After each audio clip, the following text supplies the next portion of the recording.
Del libro de los Hechos de los Apóstoles.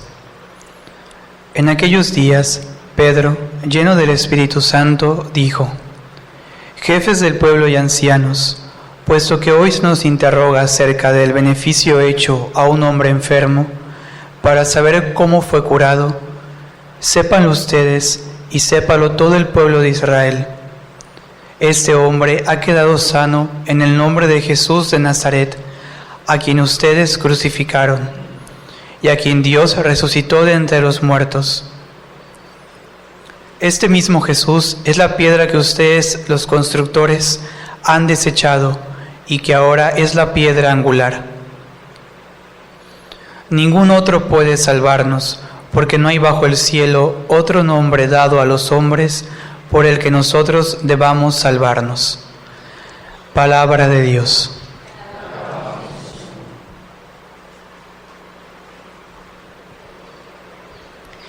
La piedra que desecharon los constructores es ahora la piedra angular, aleluya. La piedra que desecharon los constructores es ahora la piedra angular, aleluya. Te damos gracias, Señor, porque eres bueno, porque tu misericordia es eterna. Más vale refugiarse en el Señor que poner en los hombres la confianza. Más vale refugiarse en el Señor que buscar con los fuertes una alianza.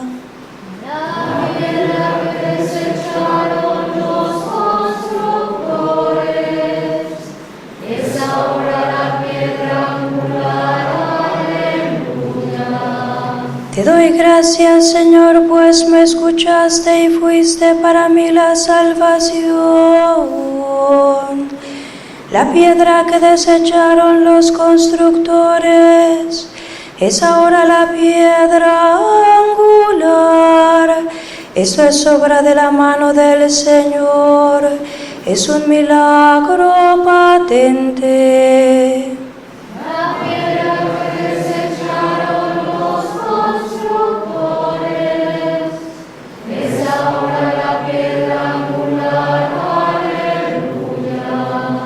Bendito el que viene en nombre del Señor, que Dios desde su templo nos bendiga. Tú eres mi Dios y te doy gracias, tú eres mi Dios y yo te alabo. Te damos gracias, Señor, porque eres bueno, porque tu misericordia es eterna.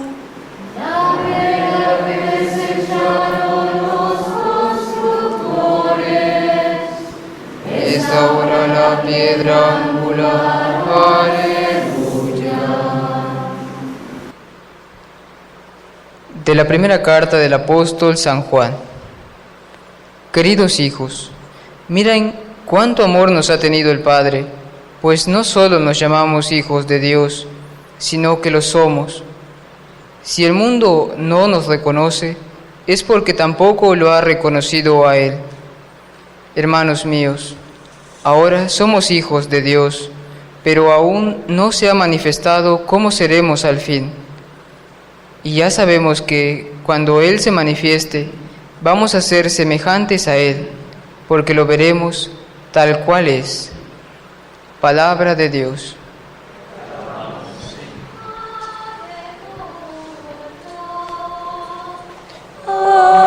Aleluya.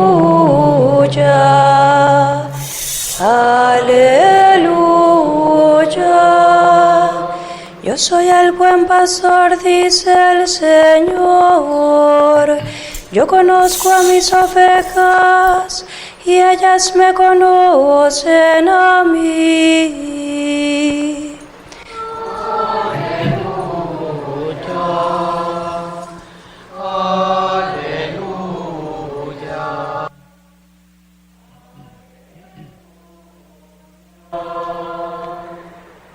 El Señor esté con ustedes. Del Santo Evangelio según San Juan.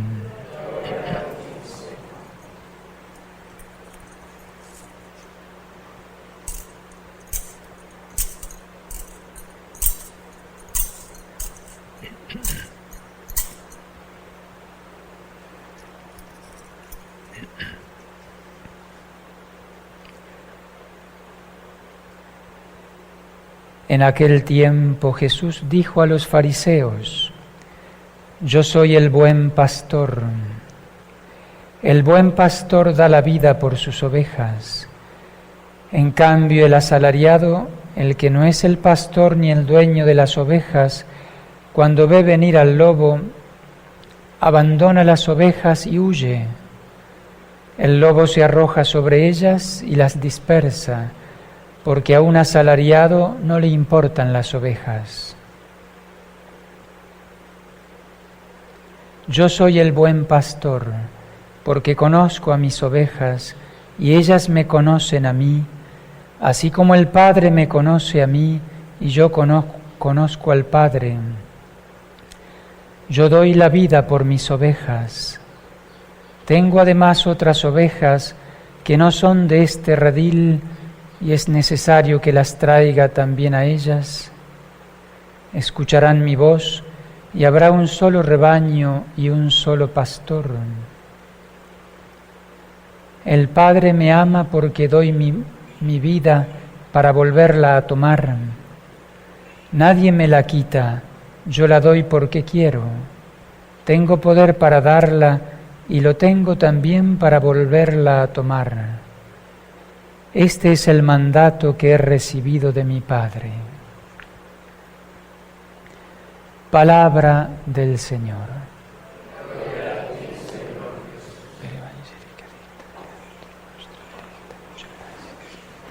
Tomen asiento.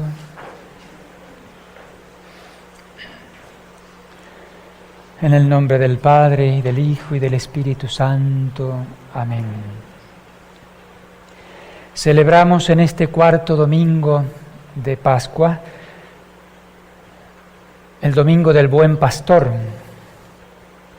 Es una de las definiciones que el Señor hace de sí mismo, muy hermosa, ¿no? Dice: yo soy el buen pastor. El buen pastor conoce a sus ovejas, dice el Señor, y sus ovejas lo conocen a Él. El buen pastor ama a sus ovejas hasta el extremo, hasta dar la vida por sus ovejas. En 2 ocasiones dice el Señor esa frase allí: el buen pastor da la vida por sus ovejas. Yo doy la vida por mis ovejas. Es lo que hizo Cristo para nuestra salvación, dar su vida, derramar la sangre por nuestra salvación. Y los pastores, otros Cristos, los sacerdotes, debemos imitar a Cristo y amar a las ovejas, seguir el ejemplo del buen pastor y ser capaces, con la gracia de Dios, de dar la vida por las ovejas. El buen pastor, Cristo, da la vida por las ovejas.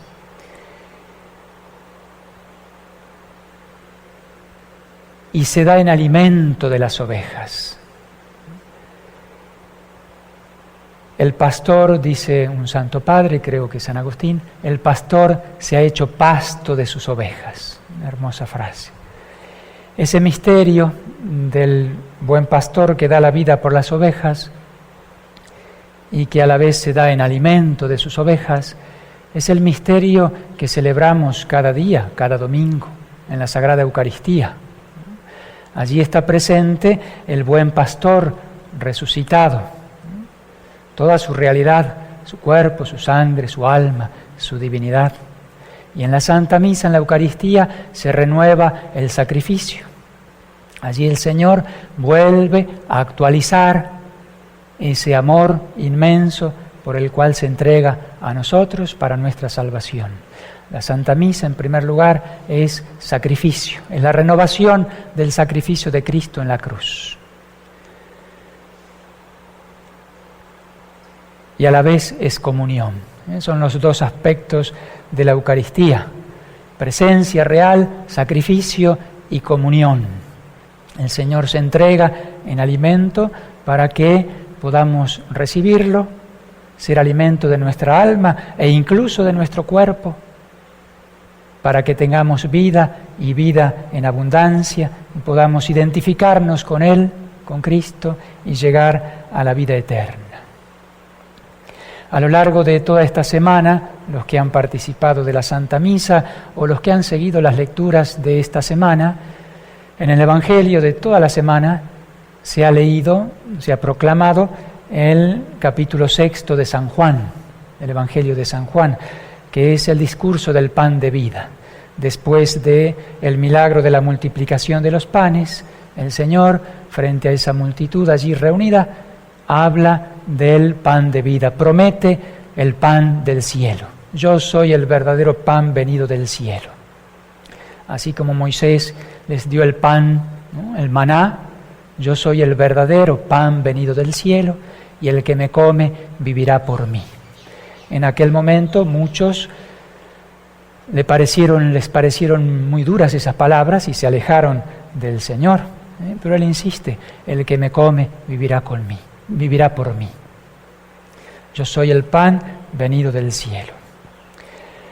Quiero referirme a un tema relacionado con lo que estoy diciendo, en relación a la comunión, al modo de recibir la Sagrada Comunión.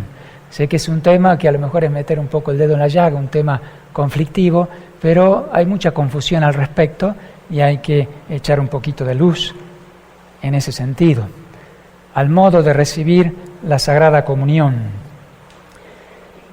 Aquí en el monasterio, como ustedes saben, lo digo especialmente para los que nos escuchan, imagino que alguno lo escuchará por algún otro medio electrónico. Aquí en el monasterio, aquí en Casa Betania, casi el 100% de las personas comulgan en la boca y de rodillas, ¿no? Creo que todos, a lo mejor alguno que otro por allí.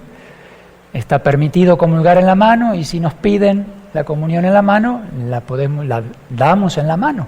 Pero en general tenemos la experiencia de que aquí en el monasterio se comulga en la boca y casi todos de rodillas. Pareciera que nosotros los sacerdotes insistimos en eso y no es así, ¿no? Yo creo haber hablado de esto el año pasado cuando comenzó la pandemia, hace un año que no toco este tema.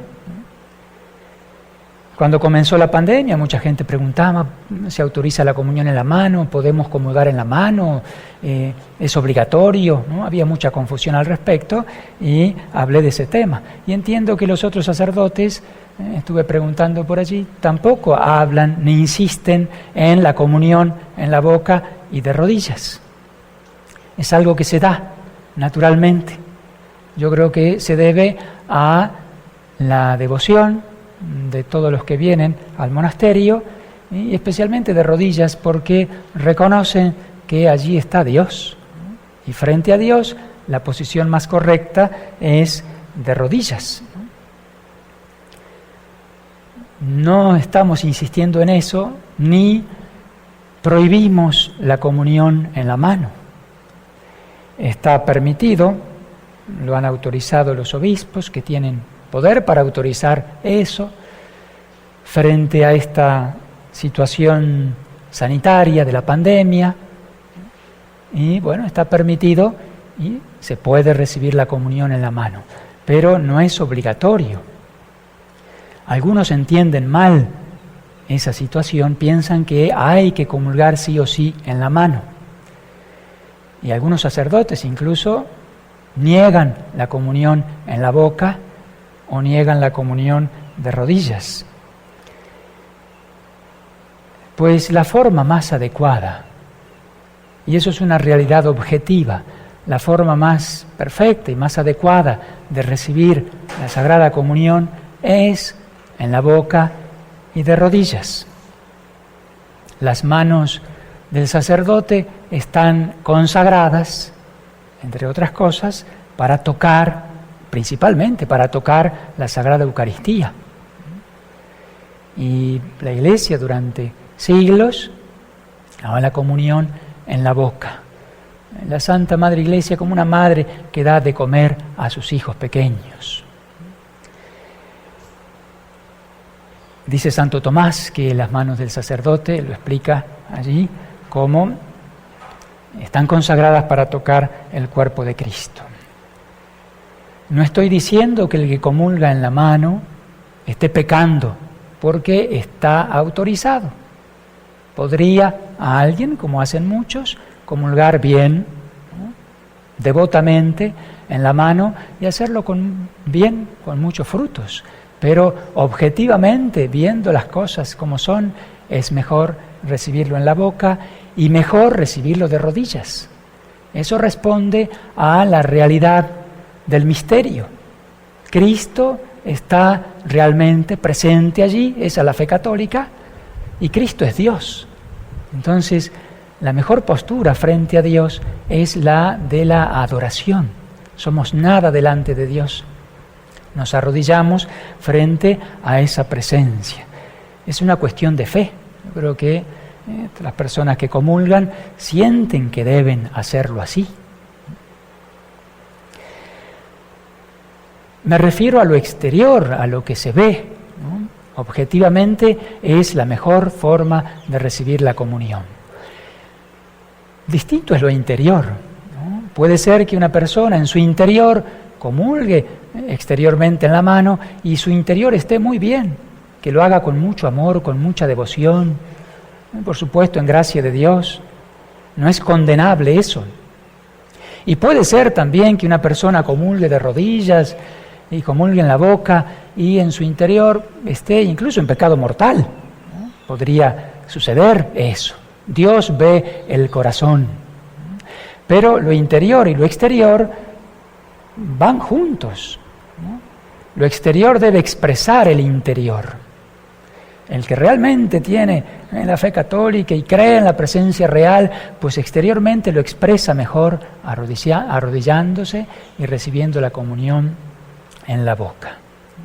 Y lo exterior me ayuda también a vivir lo interior.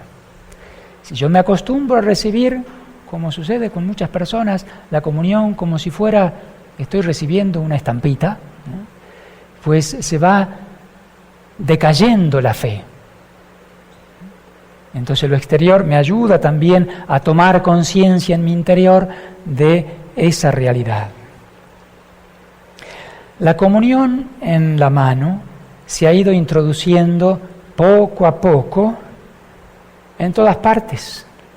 Me refiero a la situación general del mundo, en distintos países, se ha ido introduciendo, se ha ido imponiendo poquito a poquito. Y muchas veces ha sido de manera abusiva. Eso es así, yo lo he vivido en Argentina, ¿no?, cuando se autorizó la comunión en la mano, ¿no?, pidiendo los obispos a Roma, y Roma termina autorizando, y así ha sucedido en muchos países. Aquí en México, recién ahora, con ocasión de la pandemia, principios del año pasado, se autorizó la comunión en la mano, supuestamente porque uno puede protegerse de algún contagio de una manera más eficaz. Vamos a ver que no es así. Digo, se ha como introducido de manera abusiva. El Papa, incluso el Papa Pablo VI, llegó a usar esa palabra, que fue de manera ilegal y abusiva. Yo lo he vivido en Argentina y de alguna manera me llegan noticias de la situación en general de la Iglesia, donde como que se va imponiendo. No solo que se autoriza, sino que se impone. Ya en muchos lugares no se da la comunión en la boca. Si el fiel pide la comunión en la boca y se arrodilla, no se la dan. Eso es un abuso de la autoridad del sacerdote. Ni el obispo tiene esa autoridad, porque hay leyes más universales en la Iglesia que permiten y aconsejan la comunión en la boca y de rodillas. Eso es el magisterio de la Iglesia. Nosotros tenemos que tratar de ser fieles a lo que enseña la Iglesia y al magisterio de la Iglesia. Hay un documento importante del magisterio que es la Instrucción Memoriale Domini sobre el modo de administrar la comunión, del 28 de mayo del 69, hace muchos años. Pero esa enseñanza magisterial está vigente hasta el día de hoy. Si alguno duda de lo que estoy diciendo o quiere profundizar en el tema, pues busque la Memoriale Domini. Allí la Iglesia enseña el porqué de la comunión en la boca y del porqué la comunión de rodillas es mejor. Y se permite como un indulto la comunión en la mano si los obispos de una región, de un país, la conferencia episcopal, ante ciertas circunstancias, en los lugares donde de alguna manera ya está introducida la comunión en la mano, piden a Roma concede ese indulto. Empezó así, se concede el permiso, para no negar así propiamente. Pero tengan cuidado con esto, que no se desacralice, que tengan cuidado con las partículas. Es como diciendo, bueno, doy permiso, pero no está del todo bien. Así es el documento. Y se ha ido introduciendo, se ha ido imponiendo poquito a poquito, ¿no? Han ido haciendo como presión, incluso en Roma, para lograr ese permiso, y esa es la realidad que se vive prácticamente en el mundo entero.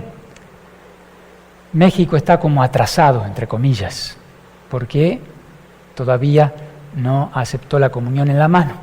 Pues vino esta dichosa pandemia y fue la ocasión perfecta como para introducir la comunión en la mano.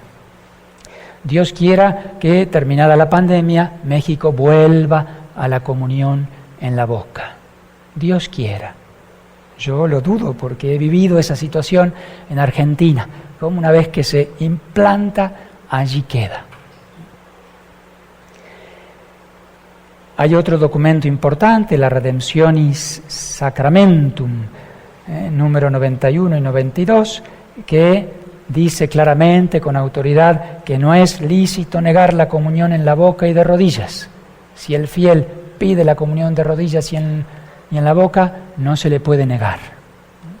Lo que en su momento ha dicho nuestro obispo y lo que ha dicho el vicario en su momento, hay que dar la comunión. Y sin embargo, a veces la niegan. Entonces lo mejor es recibir la comunión en la boca y de rodillas. Esa es la realidad, esa es la verdad. Pero estamos en la pandemia, como que se justifica, ¿verdad?, recibir la comunión en la mano. Dirán muchos, hay un riesgo muy grande de contagiarse. Pues no tenemos que contagiarnos y morirnos de COVID, hay que protegerse. Pues no es verdad que comulgando en la mano nos protegemos más del contagio. Eso no es verdad. ¿Por qué se nos vende esa mentira? No lo sé. Creo que hay una mano negra detrás, ¿no? 4 testimonios, así en general, de científicos, de médicos, que dicen esto que estoy diciendo. No es más higiénico recibir la comunión en la mano que recibirlo en la boca.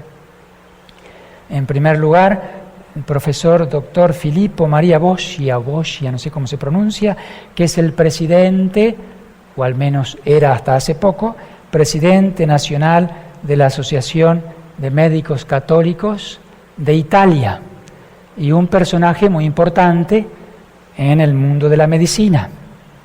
Él dice claramente eso. Las manos son el lugar más propio del contagio. No tenemos que permanentemente purificarnos, tratar de evitar lo que tocamos, pues son la parte más expuesta a los virus, las manos. Y dice, la comunión en la boca es más segura que la comunión en la mano. No dice claramente, esto es en mayo del año pasado. hace casi un año, cuando comenzaba todo el tema de la pandemia, ¿no? Después, en otro lugar del mundo, en Austria, un grupo de médicos católicos, austríacos, de 21 médicos, le hicieron un escrito a la Conferencia Episcopal de Austria pidiendo eso y aclarando, no es más higiénico, hay que volver a la comunión en la boca, no es una razón suficiente para pedir la comunión en la mano.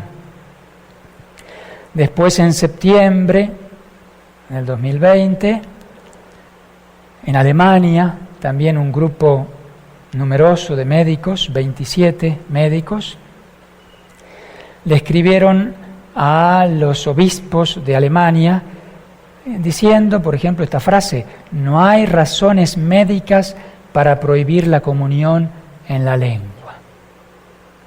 Pongan otras razones si quieren, pero no es verdadera esa razón. Y dicen ellos mismos, si accidentalmente el sacerdote toca los labios o la lengua del que comulga, pues puede desinfectarse, ¿no? Como me dice mi hermano sacerdote que lo hace allí en Argentina, si accidentalmente, porque en general, si se comulga así, pausadamente, con respeto, como lo hacemos, pues no se toca la lengua ni los labios. ¿A alguno le he tocado los labios o la lengua a alguno de los presentes? Por ahí alguna vez me ha pasado, pero en general no se toca. Pues dicen los médicos, si se toca, pues se puede purificar tras ese contacto. Y además dicen, estos médicos alemanes, dicen, es mejor de rodillas, porque hay mayor distancia, ¿no? Y porque si comulgan así, en la mano, de frente, hay más cercanía. Si está de rodillas, tiene que el sacerdote hacer así y no hay ese contagio por gotitas, ¿no? No existe. Después, en octubre, nos vamos a Polonia, 20 de octubre del 2020, una carta abierta de más de 60 médicos. Carta abierta a los obispos de Polonia y a los fieles en general. Firmado por todos esos médicos, hay personajes importantes, hay 3 patólogos de la Universidad Médica de Białystok, o como se pronuncie, una universidad importante, que afirman eso mismo. No hay razones científicas, no hay razones médicas para afirmar eso. Y afirman claramente eso, de pie hay más posibilidades de contagio. Texto de ellos, del documento ese. Desde el punto de vista epidemiológico, debemos advertir que la posición de pie también fomenta la propagación de la infección, ya que hace que el sacerdote y el comulgante sean más vulnerables a la infección mutua. Hasta ahí los testimonios médicos. En todo caso, son otras las razones que tienen que poner, pero usan esas razones.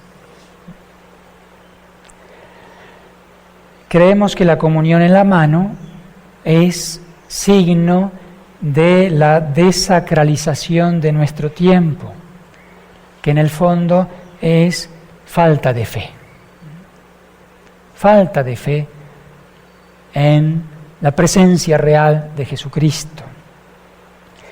Se va desacralizando. Hay estudios realizados en lugares donde durante mucho tiempo se ha dado la comunión en la mano, además de los peligros de las partículas que caen al piso o que quedan en la bolsa de la persona porque quedan en la mano, además del peligro de robar las hostias para fines satánicos, etc. Además de todo eso, hay como una pérdida del sentido de lo sagrado. Y la gente se va alejando de la Eucaristía, porque es algo común, natural. Ya se desdibuja el misterio. Estamos frente a un gran misterio.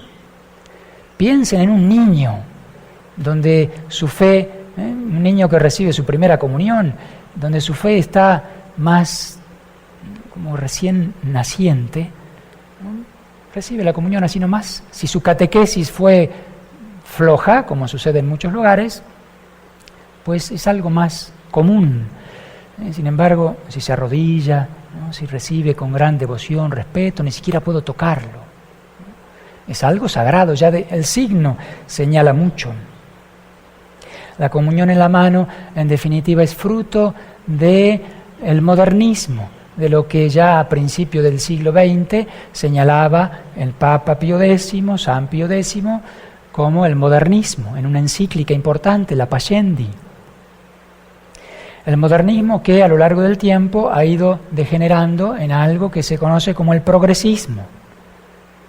El progresismo es como que está infiltrado en la Iglesia, el progresismo es como un naturalismo en las cosas sagradas. Se pierde el sentido del misterio, es algo más horizontal. Se pierde la trascendencia, es como si a la cruz le quitáramos el palo principal. Queda el horizontal. Se habla mucho de la fraternidad, que está bien. Se habla mucho del amor mutuo, está bien. Se habla mucho de el querer ayudar al otro, está muy bien eso.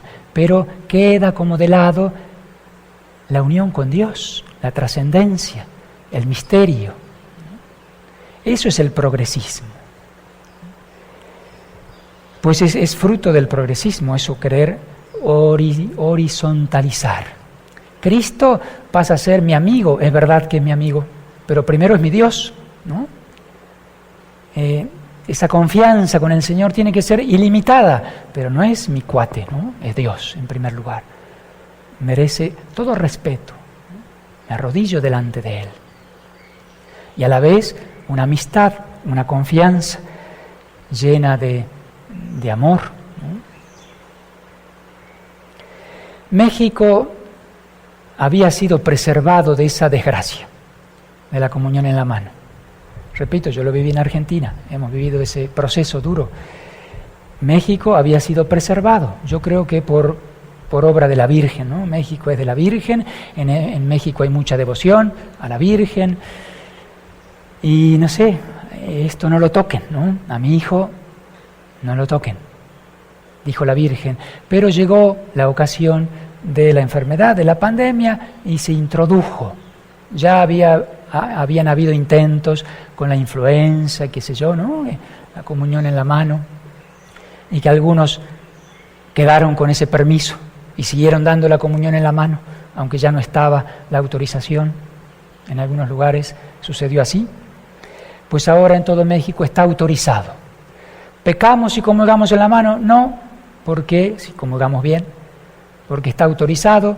Dios respeta la autoridad que estableció en la Iglesia, Dios mismo se somete a la autoridad de los obispos, ¿no? Está bien, está autorizado, pero Dios quiera que pasando esta eventual emergencia, como dice el documento, se vuelva a la comunión en la boca y Dios quiera de rodillas. Yo lo dudo, se lo dije a un obispo, dudo que vuelvan a la comunión en la boca. No, sí, vamos a volver, Dios quiera. Hay que rezar para que, pasado esto, se vuelva a la comunión en la boca. Sigue siendo válido hasta el día de hoy, seguirá siendo válido lo que decía Santa Teresa de Calcuta, que uno de los grandes males de nuestro tiempo era la comunión en la mano.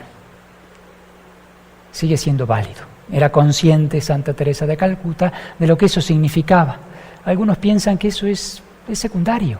Mientras uno comulgue con devoción, hay algo de verdad en eso, repito, pero es cierto que se va desacralizando el misterio. Nuestro obispo ha dicho que vuelvan a la comunión en la boca. Vayan volviendo las parroquias y los sacerdotes a la comunión en la boca. Espero que le hagan caso.